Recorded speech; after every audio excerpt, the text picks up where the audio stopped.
Daig pa artistang puti at ang kinis ng isang Momshi Udil. Ay, wag muna natin pag-usapan yung puti at saka kinis. Focus tayo dun sa fact na ngayon guys, ready na ako kahit anong oras lumabas. Kasi hindi ko na kailangan mag-concealer.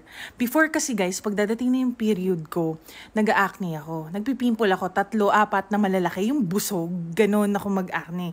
Makaka-relate yung mga may PCOS dyan. Tapos syempre, after gumaling nun, after 1 week, acne mark na siya. So mag-iitim. So kailangan, paglalabas ako, concealer, papachi-pachi ko pa ng concealer yung mga sikreto ko dyan. Ngayon, dahil matagal na akong hindi nag-acne, matagal nang nawala yung posibilidad ng pimples kada nagre-regla ako dahil dito sa Hope Glow na yung Skin Pro variant nila. Skin Pro, yun yung nakakatulong na hindi maglabasan yung mga pimples nyo habang nagugluta kayo, habang nagpi-period kayo. Ito talaga guys, yun yung isa sa mga pinaka naka-happy sa akin. Kita nyo yan, wala akong fresh na pimple.